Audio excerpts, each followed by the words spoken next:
High, আমি Francisca. আজ আমরা দেখছি ফটোগ্রাফস। আপনার ছবিগুলো কাঠের ওপর মুদ্রিত হলে একটি দুর্দান্ত চেহারা অর্জন করতে পারে। লেজার প্রিন্টার দিয়ে আপনার প্রিয় ছবির একটি মিরর ইমেজ প্রিন্ট করতে হবে। হার্ডওয়্যারের দোকান থেকে আপনি যে আকার চান সে আকারের কাঠের টুকরো নিয়ে আসুন। ফটো ট্রান্সফার পঞ্চ আনুন, একটি পেইন্ট ব্রাশ, পানি, একটি স্পঞ্জ, কিছু পরিষ্কার রং। আপনার ছবি কেটে বের করুন। আপনি দেখতে পাচ্ছেন এটি আমার কাঠের টুকরোটির মতো সমান আকারের। আমি এটা সমান আকারে কেটেছি। জিনিসটি এখন আঠালো হয়ে যাবে, তাই কিছু সংবাদপত্র নিচে রাখুন। সাবধানে কাট এবং আপনার ছবির সামনের দিকে আঠা ছড়িয়ে দিন। ব্রাশ ব্যবহার করে একেবারে সূক্ষ্মভাবে কিনারা পর্যন্ত ছড়িয়ে দিন। এখন আপনার ছবির প্রিন্টেড সাইডটি কাঠের ওপর রাখুন।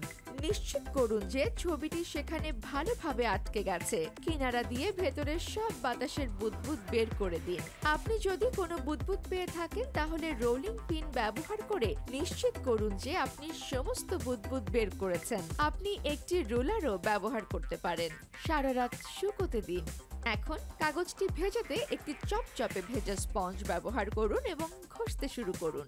একবার ওপরের স্তরটি চলে গেলে আপনার আঙুল ব্যবহার করতে পারেন। আপনি ইতোমধ্যে আপনার ছবি দেখতে পাবেন। আমি আমার আঙুল এবং স্পঞ্জ উভয়ই ব্যবহার করি। ঘন্টা দুয়েক শুকোতে দিন আর ওপরের তলকে মসৃণ করতে এবং ছবিটিকে সুরক্ষিত করতে বার্নিশ করুন।